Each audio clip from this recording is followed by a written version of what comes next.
Welcome to this video on the insane engineering of the Concorde, the only successful supersonic airliner ever built. We will deconstruct how engineers reconciled military speed with luxury travel.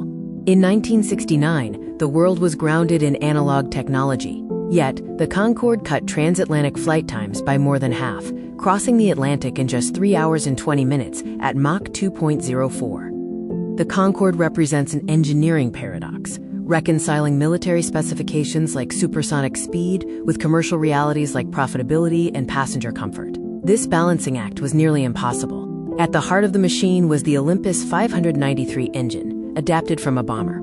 It achieved a massive power jump and became the most thermally efficient engine, created at Mach 2. A critical challenge was controlling the shockwave. The variable intake ramp system was a dynamic machine that decelerated air from Mach 2 to subsonic speeds before it hit the sensitive compressor blades. Reheat, or afterburners, provided a 20% thrust increase essential for takeoff.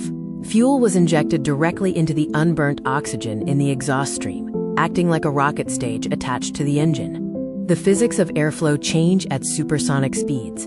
While subsonic air accelerates through a narrowing duct, supersonic air must accelerate through an expanding duct, the supersonic reversal. This led to the nozzle ballet. For takeoff, the primary nozzle controlled back pressure. For Mach 2 cruise, the secondary, bucket doors formed a diverging shape to accelerate the exhaust gases. High pressure equals high efficiency. The Concorde achieved a staggering 80-to-1 overall pressure ratio, far surpassing standard subsonic jets, thanks in part to the ram effect of supersonic air slamming into the inlet. The ogival delta wing created controlled tornadoes of air, or vortices, at high angles of attack. This low pressure sucked the plane upward, allowing it to fly slowly without stalling. The delta wing required a steep angle of attack for landing, obscuring the runway. The solution was the droop snoot mechanism, a mechanical hinge that dropped the nose assembly by 12.5 degrees to clear the pilot's sightline.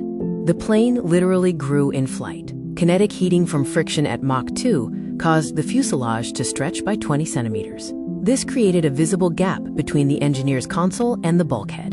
To withstand the heat, standard aluminum was insufficient and titanium was too expensive.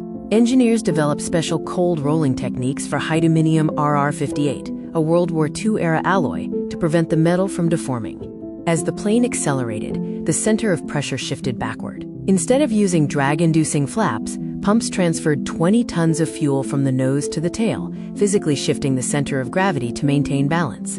Though the commercial dream ended, the engineering ingenuity of the Concorde remains unmatched. It stands today as an unintentional monument to a time when commercial travel outran the sun,